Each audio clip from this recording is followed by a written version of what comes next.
இன்றும் பல விடயங்களுடன் நாங்கள் உங்களிடம் பேசலாம் என்று இருக்கின்றோம்.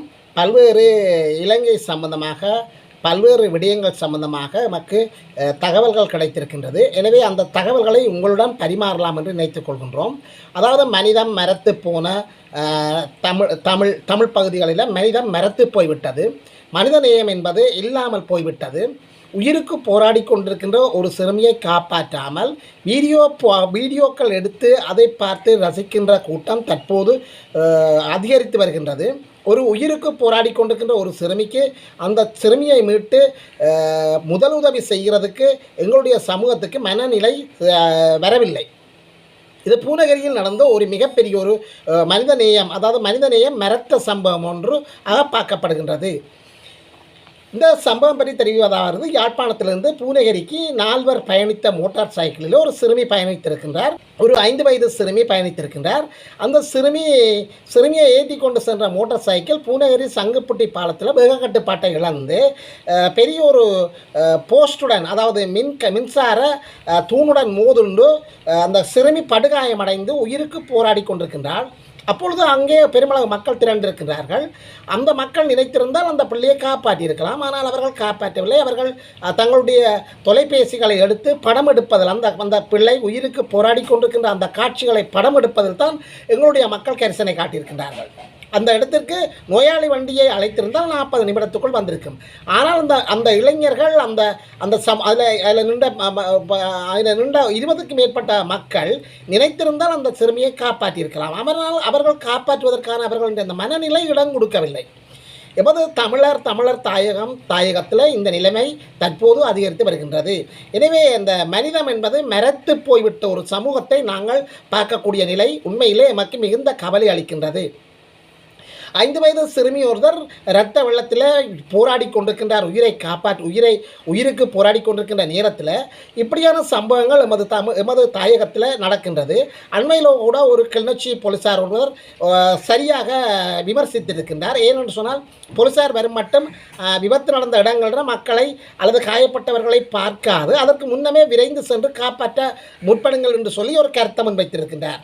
எனவே இந்த போலீசாருக்கு வந்த இந்த ஞானம் எமது தமிழர் தாயகத்தில் இருக்கின்ற எமது இனத்துக்கு அவ்வாறு வரவில்லையே என்பது ஒரு கவலைக்குரிய விடயமாக காணப்படுகின்றது.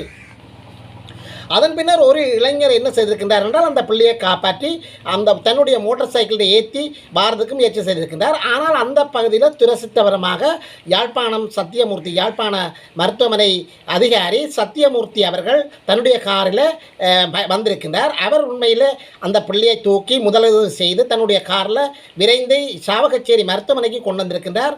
அவ்வாறு கொண்டு வருகின்ற போது பிள்ளைக்கு அந்த தலையில் அடிபட்டிருக்கின்றது. தலையில் அடிபட்டபடியால் மிக மோசமான இரத்த வெளியேற்றம் நடந்திருக்கின்றது. ஆகவே இரத்தப்போக்கு காரணமாக, கடுமையான இரத்தப்போக்கு காரணமாக சாவகச்சேரியிலே அனுமதிக்கப்பட்ட போதிலும் அந்த பிள்ளை உயிரிழந்திருக்கின்றது. எனவே இந்த விடயங்களை எமது சமூகத்தில் ஏன் இவ்வாறு வந்திருக்கின்றது என்பது சம்பந்தமாக எமது சமூகத்தில் அந்த மனிதநேயம் மறத்ததுக்கு காரணம் யார்? பெற்றோர்களா, ஆசிரியர்களா, அல்லது சமூகத்தில் உள்ள மாற்றங்களா, அல்லது தொலைபேசி பாவனைகளா என்ன என்பது எங்களுக்கு உண்மையில் விளங்காமல் இருக்கின்றது. காற்றாலைக்கு எதிர்ப்பு தெரிவித்து மன்னாரில் மிகப்பெரிய ஒரு போராட்டம் நடைபெற்றது. லட்சக்கணக்கான மக்கள் ஒன்று திரண்டதாக செய்திகள் வெளியாக இருக்கின்றன. ஆயினும் பல்லாயிரக்கணக்கான மக்கள் அந்த காற்றாலை எதிர்ப்பு பேரணியில் கலந்து கொண்டிருக்கின்றார்கள் என்று சொல்லி கூறப்படுகின்றது. நேற்று பாரிய மன்னார் மாவட்டத்தில் கதவடைப்பு போராட்டமும் ஆர்ப்பாட்ட போராட்டமும் நடந்திருந்திருக்கிறது. இது கடந்த சில தினங்களுக்கு முன்னர் அந்த காற்றாலைக்கான பேச்சுவார்த்தைகள் நடைபெற்றன. அந்த பேச்சுவார்த்தைகள் தோல்வியடைந்ததன் காரணமாக ஜனாதிபதி அவர்கள் நேரடியாக பணிப்புரை எடுத்திருக்கின்றார். நீங்கள் காற்றாலை திட்டத்தை நடத்துங்கள், மக்கள் எந்த எதிர்ப்பு தெரிவித்தாலும் காற்றாலை திட்டத்தை நடத்துங்கள். இதற்கு அமைய இரவோடு இரவாக அந்த காற்றாலைக்கு தேவையான பாரிய சாதனங்கள் வாகனங்களிலிருந்து இறக்குமதி செய்திருக்கின்றார்கள். அவ்வாறு இறக்குமதி செய்யப்படுகின்ற போது கிறிஸ்தவ பெரியவர்கள் மற்றும் சமய பெரியார்கள் மற்றும் மக்கள் மற்றும் பாடசாலை மாணவர்கள், ஆசிரியர்கள், உத்தியோகத்தர்கள், பிரஜைகள் குழு என்று சொல்லி உள்ளடக்கப்பட்ட இந்த குழு எதிர்ப்பு தெரிவித்தது. இதன்போது போலீசார் மிக மோசமாக தாக்குதல்களை மேற்கொண்டு பலர் காயப்பட்டிருக்கின்றார்கள். மருத்துவமனையில் அனுமதிக்கப்பட்ட பலர் சிகிச்சை பெற்று வருகின்றார்கள். சிகிச்சை பெற்று வருகின்ற நிலையிலே அவர்கள் கைது செய்யப்பட்டு நீதிமன்றத்தில் ஆஜர்படுத்தப்பட்டு பிணையில் விடுதலை செய்யப்பட்டு வருகின்றார்கள்.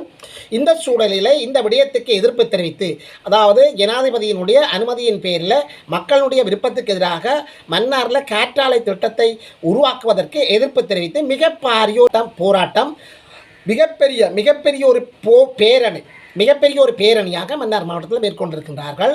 எனவே இந்த பேரணியில் பலர் கலந்து கொண்டிருக்கிறதாக கூறப்படுகின்றது. கிறிஸ்தவ பாதிரிமார் மற்றும் சமய பெரியார்கள், அரசியல்வாதிகள், பொதுமக்கள், அரசாங்க உத்தியோகத்தர்கள் என்று சொல்லி பல பெரியவர்கள் இந்த நிகழ்வில் கலந்து கொண்டு இந்த மிகப்பெரிய ஒரு போராட்டத்தை வெற்றிகரமாக நிறைவேற்றியிருக்கிறார்கள். எனவே கதவாடைப்பும் பாரிய காற்றாலைக்கு எதிர்ப்பு தெரிவித்து மன்னாரில் பாரிய ஆர்ப்பாட்டம் உண்மையில் வெற்றி அடைந்திருக்கிறது என்று சொல்லி அங்கிருந்து வருகின்ற செய்திகள் தெரிவிக்கின்றது. இந்த அரசு பொய்களால் தான் இந்த அரசு தற்போது ஆட்சி பீடத்தை ஏறியிருக்கின்றது. பொய்களால் தான் இந்த அரசாங்கம் ஆட்சி அமைத்து கொண்டிருக்கின்றது என்று சொல்லி எதிர்க்கட்சி தலைவர் சஜித் அவர்கள் மிகப்பெரிய ஒரு குற்றச்சாட்டை அரசாங்கத்துக்கு எதிராக முன்வைத்திருக்கின்றார். நீங்கள் போதைப் பொருட்களை எடுங்கள், கண்டெய்னர்களை எடுங்கள், போதைப்பொருளாக அந்தந்த இடங்களில் போய் எடுங்கள், காட்சிப்படுத்துங்கள், பிரச்சாரம் செய்யுங்கள். போதைக்கு உண்மையில் எதிராக நாங்கள் கூட முன்னிக்கின்றோம் என்று சொல்லி கூறுகின்ற இந்த சஜித் பிரேமதாசா அண்மையில் 322 கொள்கலன்கள் கொழும்பு துறைமுகத்திலிருந்து நாட்டுக்குள் விட அனுமதிக்கப்பட்டதார். அந்த கொள்கலன்களில் என்ன பொருள் இருக்கின்றது என்பதை அதை முதலில் கண்டறியுங்கள் என்று சொல்லி அரசாங்கத்தை கிளி என்று கிழித்து வாத்திருக்கின்றார் இந்த சஜித் பிரேமதாசா. எனவே எதிர்வருகின்ற இந்த மாகாண சபை தேர்தலில் அரசுக்கு சரியான பாடத்தை அனைத்து மக்களும் புகட்ட வேண்டும். இவர்கள் பொய்களால் ஏமாற்றுகின்றார்கள், பொய்களால் ஆட்சி செய்கின்றார்கள். 24 மணி நேரமும் அனுர அரசாங்கம் பொய்யைத்தான் சொல்கின்றது என்று சொல்லி ஒரு மிகப்பெரிய ஒரு குற்றச்சாட்டை முன்வைத்திருக்கின்றார். படுகாயமடைந்த இளைஞனும் உயிரிழப்பு. அண்மையில் இந்த கிளிநொச்சியில் ஆடை தொழிற்சாலையிலிருந்து அனுராதபுரத்துக்கு போய்கொண்டிருந்த ஒரு வேன் அங்கே ஒரு லொரியுடன் மோதுண்டு ஏற்கனவே 4 பேர் இறந்திருக்கின்றார்கள். அந்த 4 பேர் இறந்தவர்கள் தலாவ என்ற இடத்துல இந்த சம்பவம் நடைபெற்றிருக்கிறது. தலாவ போலீஸ் பிரிவுக்குட்பட்ட பிரதேசத்தில். அப்போ தலாவ மருத்துவமனையில் காயப்பட்டவர்கள் அனுமதிக்கப்பட்டிருந்தார்கள். இந்த காயப்பட்டவர்களில் ஒருவரான புதுக்குடியிருப்பு மல்லிகைத்தீவு 9ஆம் வட்டாரத்தை சேர்ந்த நடராஜா பிஸ்மியன் வயது 29 என்ற இளைஞர் காயப்பட்ட இளைஞர் தற்போது இறந்திருக்கின்றார். எனவே இந்த சம்பவம், அதாவது ஏற்கனவே இறந்த 4 இவருடைய இறப்பு 5ஆக காணப்படுகின்றது. அர்ச்சுனா எம்பி கைதாகி விடுதலையாகி இருக்கின்றார். எனவே இவர் அர்ச்சுனா எம்பி கடந்த சில நாட்களுக்கு முன்னர் கோட்டை போயிருந்த வீதியில் போலீசார் ஒருவருடன் முரண்பட்டமை காரணமாக, அதாவது வீதியில் தவறான இடத்துல வாகனத்தை நிறுத்திவிட்டார்.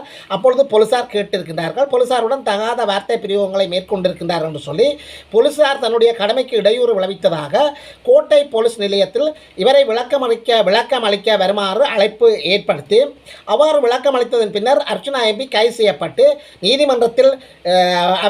நீதிமன்றத்தில் பிணையில் விடுவிக்கப்பட்டிருக்கின்றார். விடுதலை புலிகளின் ஆயுதங்கள் தங்கத்தை தேடி மட்டக்களப்பில் விசேட அதிரடிப்படையினர் அகழ்வு மேற்கொண்டிருக்கின்றார்கள். காலை 10 மணிக்கு தொடங்கின அகழ்வு மதியம் வரை தொடர்ந்ததாகவும், ஆனால் எந்தவித ஆயுதங்களும் இருக்கவில்லை என்று சொல்லியும், எந்தவித நகைகளும் அங்கே இருக்கவில்லை என்று சொல்லியும் அந்த பணி நிறுத்தப்பட்டதாக சொல்லப்படுகின்றது. விசேட அதிரடிப்படையினருக்கு கிடைத்த ரகசிய புலனாய்வு செய்தியை அடுத்து ஏற்கனவே விடுதலை புலிகள் அங்கே முகாமிட்டிருந்த ஒரு இடத்தில் பெருமளவு தங்கங்கள், பெருமளவு ஆயுதங்கள் இருப்பதாக செய்தி ஒன்று கிடைத்ததற்கமைய விசேட அதிரடிப்படையினர் நீதிமன்றத்தினுடைய அனுமதியை பெற்று இந்த பெக்கோ என்கின்ற அந்த நிலத்தை அகழ்கின்ற வாகனத்தை வைத்துக்கொண்டு பல மணி நேரம் அந்த பகுதியில் அகழ்வு பணியில் ஈடுபட்டிருந்தார்கள். ஆனால் எந்தவித ஆயுதங்களும் கிடைக்கவில்லை. அமெரிக்காவில் உள்ள ஐக்கிய நாடுகள் சபையில் உரையாற்ற சென்ற அனுரா குமார திசாநாயக்க அந்த அமெரிக்கா பயணத்தை அடுத்து ஜப்பானுக்கு சென்றிருக்கின்றார். ஜப்பானுடன் பல்வேறு ஒப்பந்தங்களில் கையெழுத்தில் இருக்கின்றார்.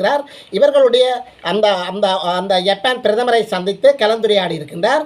மற்ற ஜப்பான் நாட்டு வெளிவிவகார அமைச்சர், இலங்கை வெளிவிவகார அமைச்சர் ஆகிய இருவரும் பல்வேறு உதவி திட்டங்கள் சம்பந்தமாகவும் அபிவிருத்தி மற்றும் பொருளாதாரம் மற்றும் அபிவிருத்தி உதவிகள் இருதரப்பு பாதுகாப்பு ஒப்பந்தங்கள் பல்வேறுபட்ட விடயங்களில் கலந்துரையாடி அந்த ஒப்பந்தங்களில் இலங்கை வெளிவிவகார அமைச்சு மற்றும் ஜப்பான் வெளிவிவகார அமைச்சு ஆகியன இருவரும் சேர்ந்து கையொப்பங்கள் இட்டிருக்கின்றார்கள் என்று சொல்லி அந்த செய்தி காணப்படுகின்றது. இலங்கையில் ஒரு மிகப்பெரிய ஒரு அதிர்ச்சிகரமான செய்தி கிடைத்திருக்கின்றது. இதுவரை பாவிக்காத மிக மோசமான